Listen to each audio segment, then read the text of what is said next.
Cate! Oliver! Cate, over here. Cate, over here. Look here, please. On the left side, please. On the left side. Middle. Middle.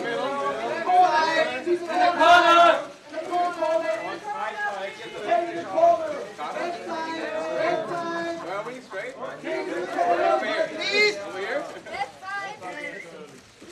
And back to your left, please. Your left.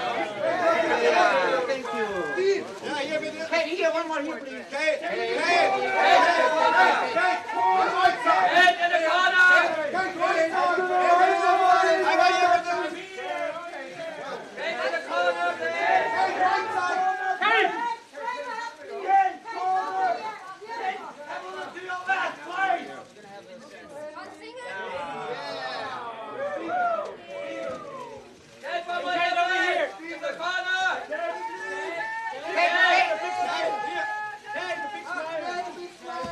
in the corner.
Clooney ist eigentlich ein Berlinale Stammgast. Diesmal können wir ihn auch wieder erleben, allerdings nur auf der Leinwand. Persönlich konnte er nicht kommen, weil er drehen muss. Wie schade, denn George ist so etwas wie ein Portalheiliger inzwischen der Filmfestspiele in Berlin. Aber wie gesagt, in dem Film The Good German spielt er die Hauptrolle. Ein Film von Steven Soderbergh, der uns in das Nachkriegs-Berlin führt. Ein Film, der gleichzeitig so etwas ist wie eine Hommage an die großen Filme der 40er Jahre. Für Filmfans ein großes Vergnügen, immer zu sehen, welche Zitate sind da eingebaut worden. Übrigens, obwohl der Film in Berlin spielt, ist überhaupt niemals in Berlin gedreht worden. Dafür kommt das Werk jetzt aber in die deutsche Hauptstadt. George Clooney in der Hauptrolle und Cate Blanchett, die gleich in 2 Berlinale Filmen vertreten ist.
Okay.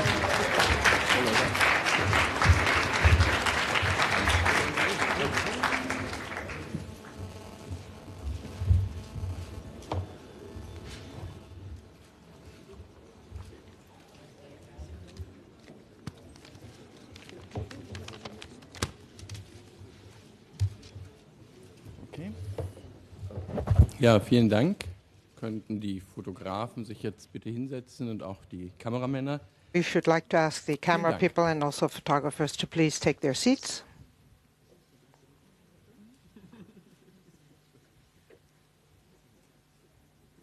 Ich versuche es nochmal. Könnten sich die I'll Kameramänner make und another attempt. Fotografen bitte hinsetzen, damit wir Would mit der Pressekonferenz camera beginnen können? People Das sind and die Bewegungen the in die press, richtige please Richtung, aber move in the right vollendet sind sie direction noch nicht. and do take a seat.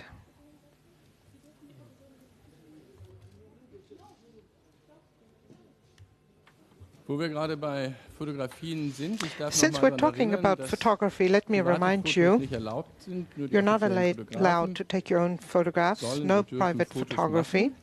Ich begrüße Sie herzlich I should now zur like to Pressekonferenz welcome zu you dem to the press amerikanischen conference. Wettbewerbsfilm The Good This is German. the Es US ist competition einer film, der The Filme, Good die German. in It is one of the films Projektion vorgeführt werden. Das ist eine which digitale Projektion, die unterstützt wird is von a Barco und Dolby, digital wofür wir an dieser Stelle projection herzlich danken. which Jetzt aber is darf ich made begrüßen available, das Team and von we The thank Good German, von the Ihnen aus company links responsible gesehen for begrüße that. ich We in now would Berlin like to Christian welcome Oliver. Herzlich to willkommen. Berlin, Christian Oliver.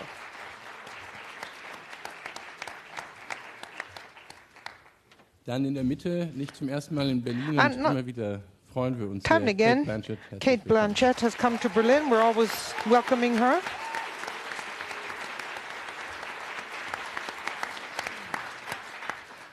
Und ebenso wenig, Entschuldigung, ebenso wenig zum ersten Mal und And ebenso herzlich wieder willkommen Again, hier. a hearty Steven welcome to Soderbergh. Steven Soderbergh. Not the first time that he's in Berlin. Welcome.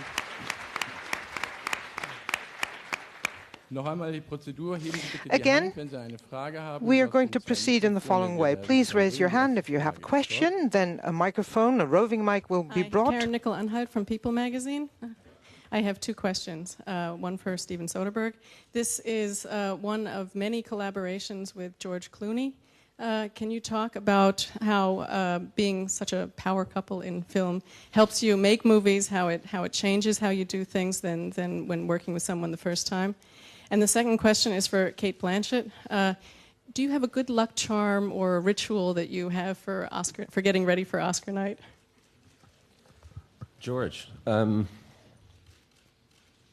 I think that I feel very lucky that George and I met when we met, because I think we were both in a very strange position in our careers.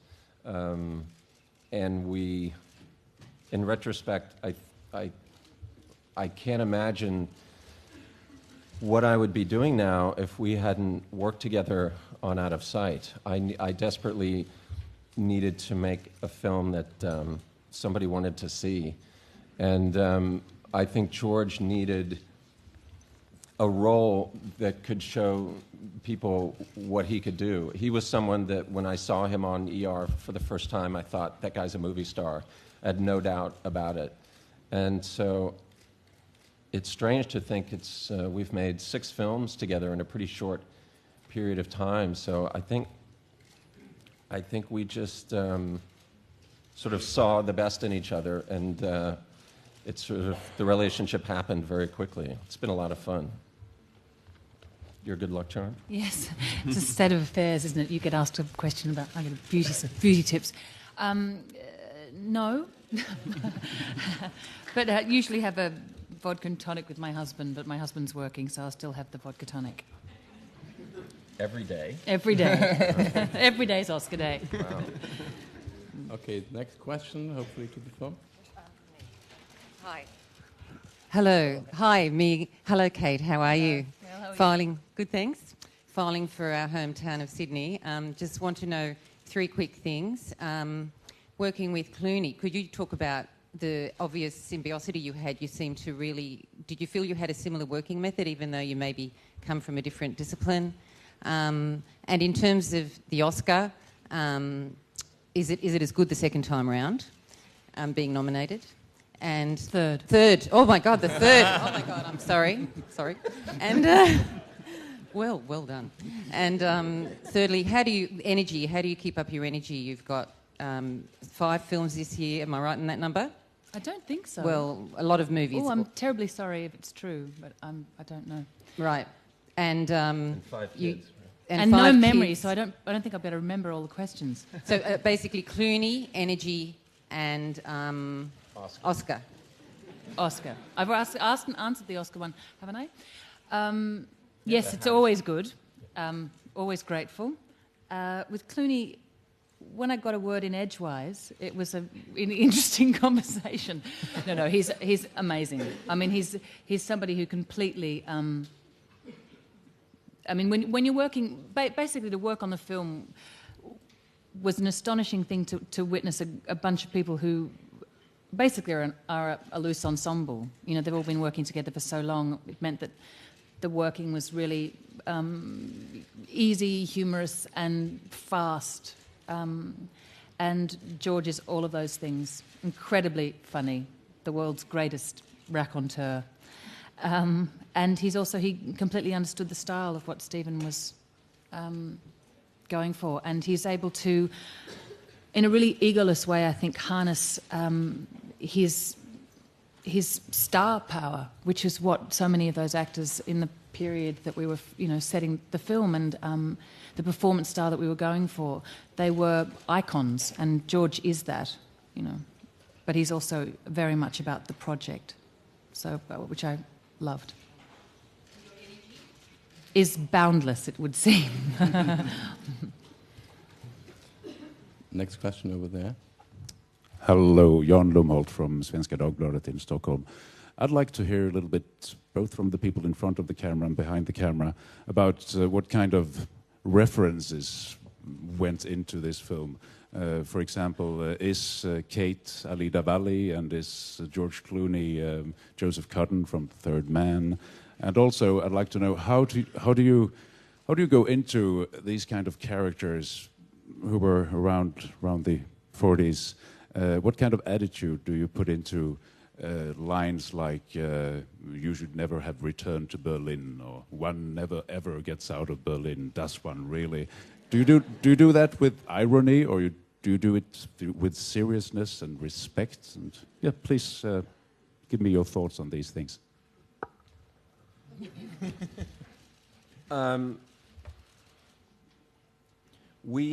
Before we started, there was a little manifesto in which I tried to describe to the actors what we were attempting. And basically it was just a reminder that the style of performance 60 years ago in Hollywood was very different from the way actors are encouraged to act today. This is before Marlon Brando, before Montgomery Clift, before James Dean. It's a very externalized, outward style of performance, and it can be very weird to do because it's the opposite of everything you've been told to do and everything you've been trained to do, at least in films. An important component of that is that there is no irony, there is no winking. You cannot have one foot out, or it's not going to work.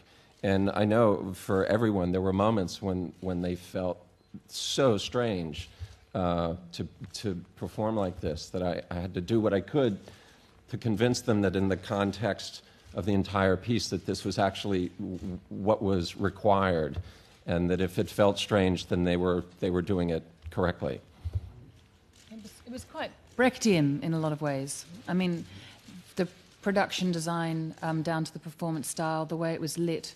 And I mean, I think that's probably part of the experience of watching it, is that you've got recognizable modern faces, and we've all got very complicated present relationships to what war actually means. But yet you're setting it in a time where those moral complexities weren't necessarily dealt with in the cinema of the period. So I think it's quite a... As an audience member, when you watch it, you go in and out of the film because the references are both modern and historic. in terms of performing it, yeah, it was very uncomfortable at times. There were certain scenes. It was mostly the heightened emotional states, because we're used to kind of allowing the camera to find us, and in film, I think, and it's much more internal, whereas all of that was externalized. And so I wouldn't even say it was necessarily theatrical to perform, because you have a different relationship to the audience. So you had to sort of have a midway point between a theatrical relationship and a cinematic relationship to the camera. It was a very new feeling. But in answer to your question about was I any particular actress from the period, I don't think so. Along with the manifesto, there was a whole sort of library of films, a lot of Joan Crawford, Mildred Pierce. I watched a lot of Hildegard Neff's films, The Murderers Are Among Us, and The Man Between, I think it's called, which was really useful, because it was important to me that I was playing a German actress, not doing a James Mason cod German accent, although I must admit I'm terrified, because I assumed that when it came here it would be dubbed, so which it won't be. So apologies in advance. I did the best I could. But thank goodness Christian was here as my acting coach. Not your acting coach, your German dialect coach.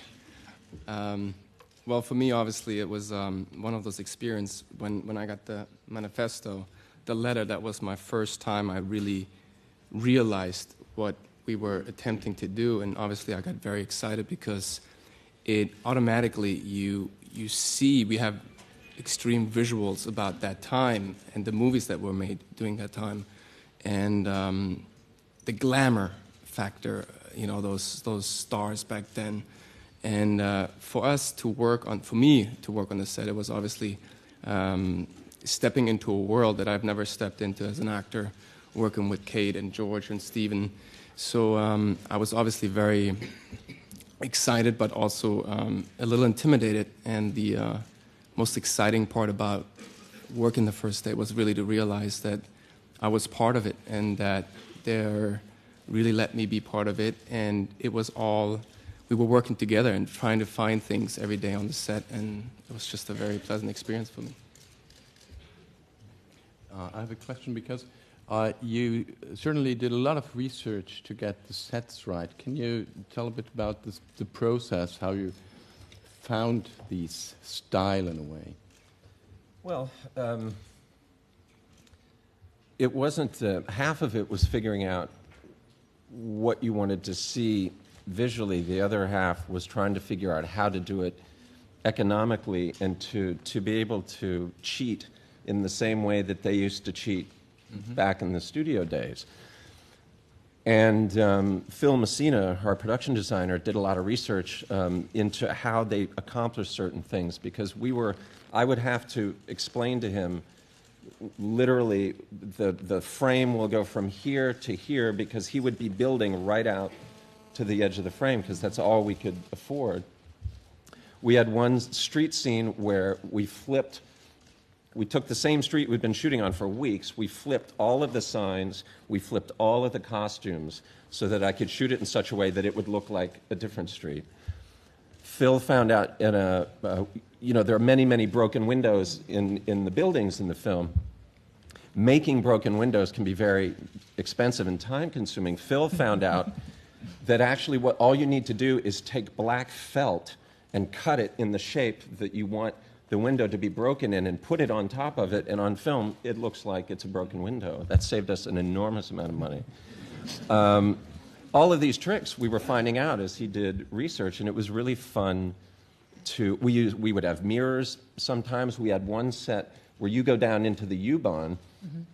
We were shooting on the street that we were shooting on for weeks, but what Phil did was he built a stairway set that went up, and Cate was on top of a platform, and you just saw sort of the top of the building that if you watch the film again, you realize you've seen 30 times in the film, but you're not thinking that way because the perspective has changed so much. All of these things we were trying to do, and it was, I have to say, it was really fun to put yourself back and imagine this is how they did it. Next question is over there. Hi, this is Carol Guerrero from W Radio, Colombia. I have a question for the director, Mr. Soderbergh and Ms. Cate Blanchett. Mr. Soderbergh, do you think it's maybe risky to make a non-commercial film like this, a good film but not commercial? Why black and white film? And I know you're working in a couple of projects about Che Guevara. What can you tell us about it? And Miss Cate Blanchett, there's like a boom this year at the Oscars with Latinos. You are in one of that films, Babel, so what do you think about it? Why don't you go first? Oh, right. Yes, I think Adriana Barazza's performance in Babel is an astonishing performance. And I mean, to be part of Babel was really remarkable. I mean, it was a remarkable year to have made Babel and Good German and Notes on a Scandal. It was a bit of a bumpy year for me. I mean, honestly, being in America, the story of the year to me is the three Mexican filmmakers that have made three great movies. They all know each other. They're all friends. They all work together. That's the story of the year to me, at least from my perspective. I thought all three films were great. I've met all of those directors. I really like them a lot. I think it's fantastic. What a great year. What a great situation. As far as commercial goes, clearly my sense of what is commercial and what isn't is all over the place. The Good Shermans had a very bad reception in the States. You can imagine it going either way. It could have gone another way. People could have said, "Oh, I haven't seen anything like this. How fantastic!" Instead of "I haven't seen anything like this, and I'm really glad I haven't." I can't. All of my pleasure comes from making it, all of it. And once they're done, I move on. I really do. So for me, regardless of what happens to this film, it was just one of the best experiences I've had making a movie. It was so close to what I imagined. And that's always an issue when you start out. You have the movie in your head, and sometimes it goes off in a different direction, and you either have to try and get it back to where you want it, or you follow that. This is as close as I've ever gotten to something that I saw in my head. So I just came out of the whole thing very, very happy. And, we'll see if, the Che films, which we're going to start in May, again, these are two films about a very complicated figure. They're being shot in Spanish. I feel like they're actually very commercial movies. I think the story is really fascinating. But I don't know. I don't know. All I know is I'm really compelled by his story, and we're going to do what we can to put it across. Next Frage da. Yes, Elizabeth Geider from Variety. Following on, I'm sorry, I'm over here on the ground. Excuse me. I want to follow up. Sorry, I want to follow up from the Latin American question a little bit. The film opened in the U.S. on 845 screens or something like that, grossed about $1 million. But now there's a place called the Rest of the World, which is where it's going to be launching, starting here. What do you think, Mr. Soderbergh? Why do you think American audiences didn't respond? And what, if anything, are you doing? Are you getting involved at all in the marketing, the promotion abroad?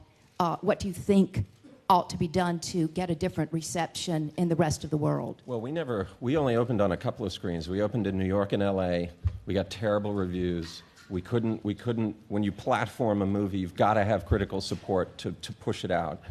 We didn't get that, so I don't think we've ever been on more than 50 screens at a time. All you can do is I think there was a sense, even when we were making the film on the part of Warner Brothers, that Europe potentially was a better audience for us. Warner Brothers actually received an offer from a financier to put up more than half of the budget of the movie in exchange just for the European territories, and they said no, they wanted to keep them. So,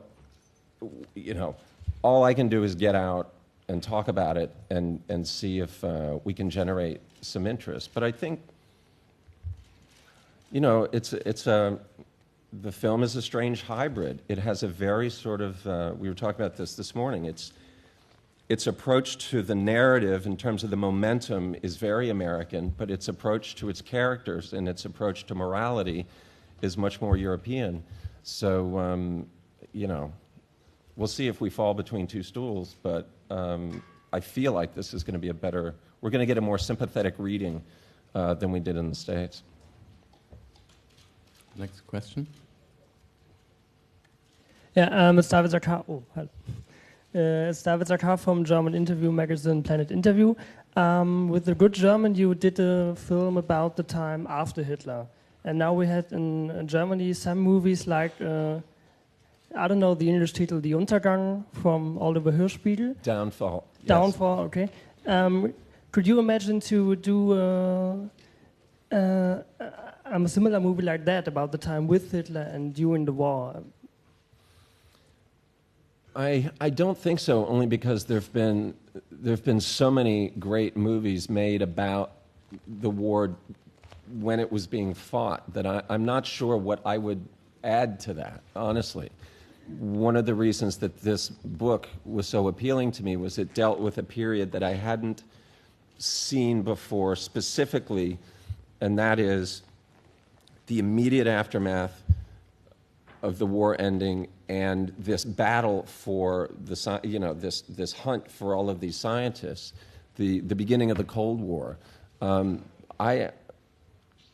I don't know why I didn't know more about that. I knew that Wernher von Braun had come to America and become very famous. It never occurred to me to wonder how and why he got to the United States. So when I read this book, I was really fascinated. And the more research we did, the more fascinating it became. I mean, when you have a situation in which the spoils in the aftermath of a war turn out to be a group of human beings, that's kind of an interesting cinematic situation. Jana Heusner, WDR 1 Live Germany. I got a question to Cate Blanchett. Do you still remember some German lines? I knew you were going to ask me. Nine. No. I like Stephen, tend to forget things very quickly. quickly. Did you really learn to speak German a bit, or was it just... Well, the problem, I should explain that I kind of sandbagged her. Initially, those scenes with her husband were going to be in English, and just before we started shooting, I decided that one of the ways in which I needed to separate the two worlds that Lena occupied in the film was to have the scenes with her husband be in German, that you understood how sort of cut down the middle she was. So I called and said, oh, by the way, now we're going to do these in German. Tomorrow. Yeah. And she didn't complain, she didn't flinch. We just decided, well, I guess we better get somebody working on that. And fortunately, I think it was great that Christian was there to help, because he's doing these scenes with her. And I felt bad for her, because I knew I'm not going to be covering these in a traditional way. She's not going to be able to just do one line at a time. She has to do the whole scene, because we're shooting in mostly masters. So it was hard.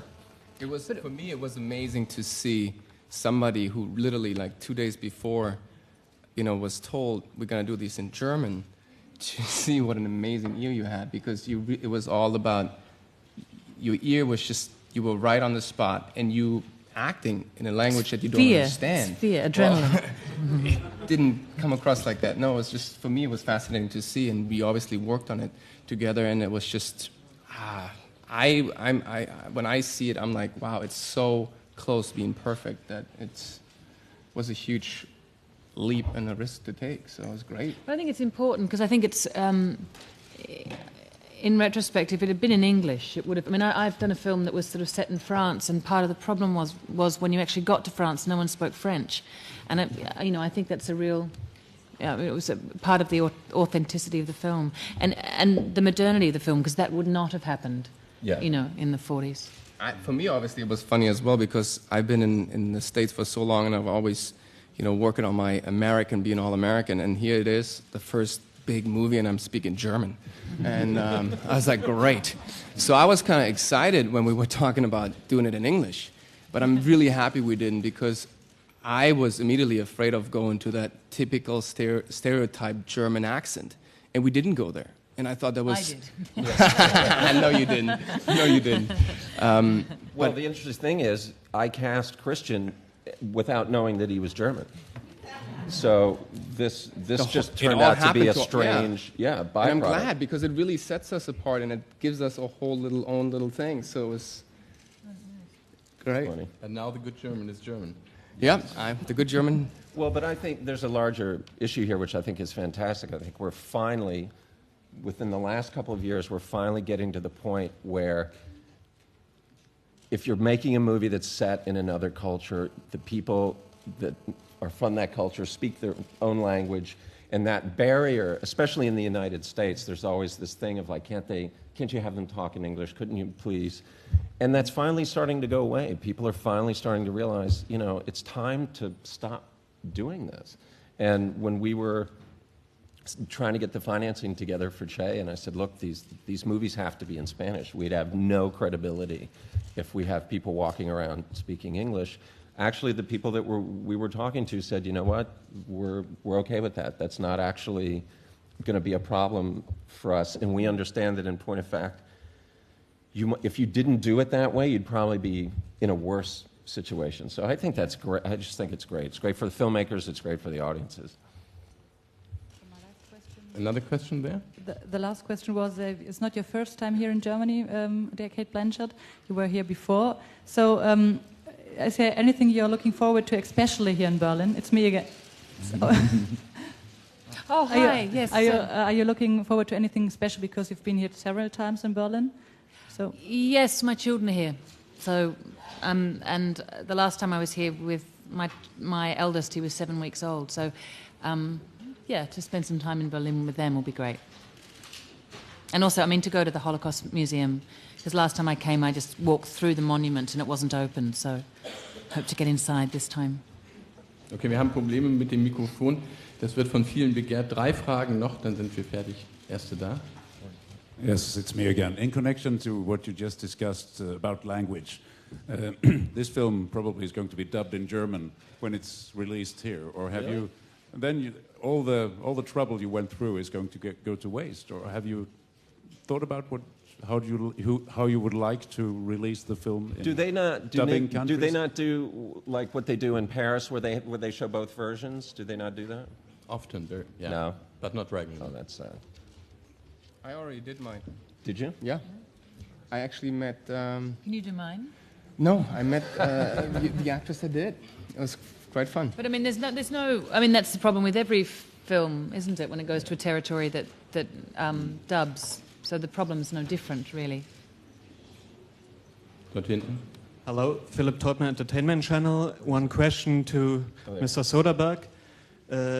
Congratulations to this fantastic score. It's quite unusual for Thomas Newman. Please, some words from your side about the music. Well, as you can imagine, we've worked on the film and we've tried to be very careful about unifying all of the various effects so that they feel organic. And I had a score written initially that was electronic. And it was interesting, but I had a lot of friends come up to me after I screened the film and pull me aside and say, this is a mistake. Some people liked it. Some people thought it was interesting and weird, and it was. But one of my very close friends, who's very honest, really said, you have to do something. You can't go out with this score. And so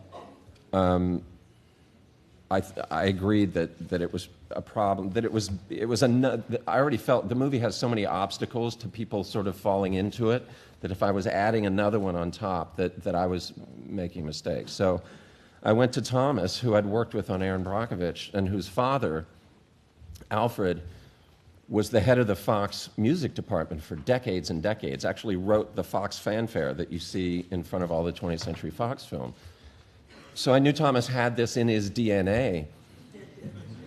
But when I showed him the film, which I had temp scored at that point with all Max Steiner music from Warner Brothers films, I think he was excited and I think he was terrified at the same time, because it's a style music composition that just isn't really employed anymore. It's almost like scoring an animated film. It's very, very descriptive, very tied to what's happening on screen.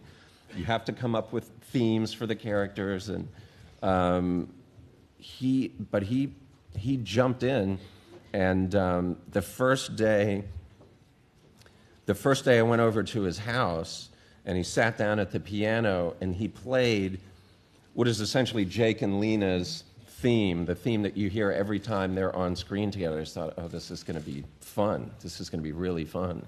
And I was so happy that he ended up getting a nomination this year, because I just thought it was an extraordinary score and just a unique situation for a composer to be in, and that he really delivered. He's great.